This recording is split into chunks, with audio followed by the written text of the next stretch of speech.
이달부터 75세 이상 일반인 등을 대상으로 2분기 코로나19 백신 예방접종을 시작합니다. 우선 4월에는 75세 이상 노인과 노인시설 입소 종사자, 학교 보건교사, 교정시설 종사자 등 16만 8,600여 명을 대상으로 접종합니다. 5월은 65세 이상, 74세 이하 노인 등 15만 8,800여 명, 6월은 유치원 어린이집 교사와 경찰 소방 공무원 등 19,600여 명에 대해 순차적으로 접종이 이뤄집니다.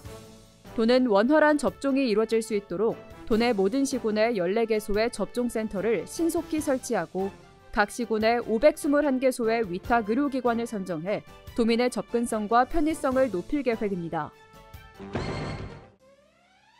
도내 친환경 농산물 유통시설을 대상으로 이달 말까지 코로나19 방역수칙 이행 여부를 점검합니다.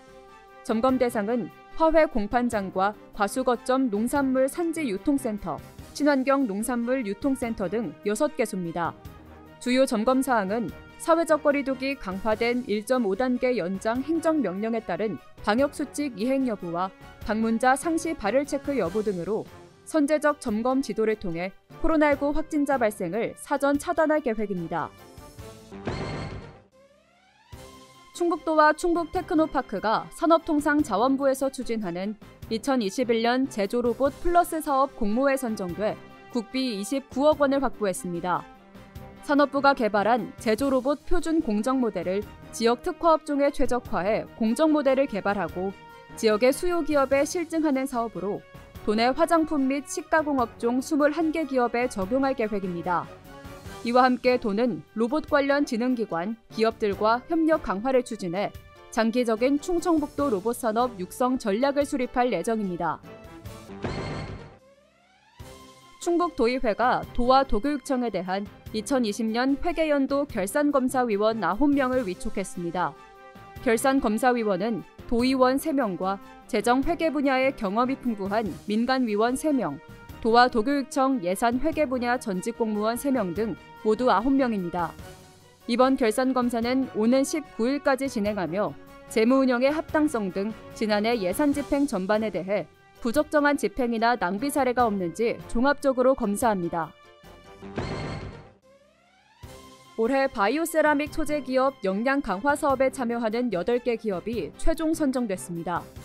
이 사업은 바이오세라믹 소재 기업에 맞춤형 육성 지원을 제공해 경쟁력을 강화하고 시장 진출 발판을 마련하는 것으로 선정된 기업에는 최대 4천만 원의 사업비가 지원됩니다.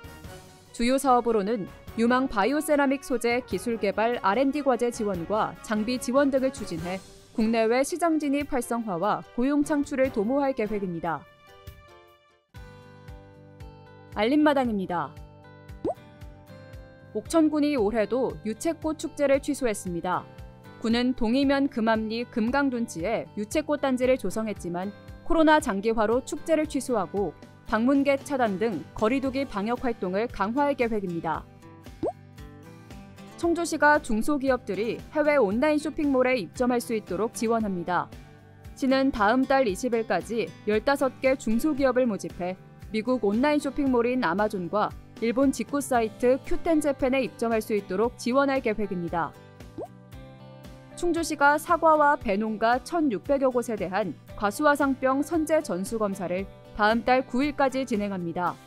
농가마다 의심주를 선정해 간이검사를 진행한 뒤 양성이 나오면 정밀 진단에 나서는 방식으로 또다시 양성이 나올 경우 모두 매몰할 방침입니다.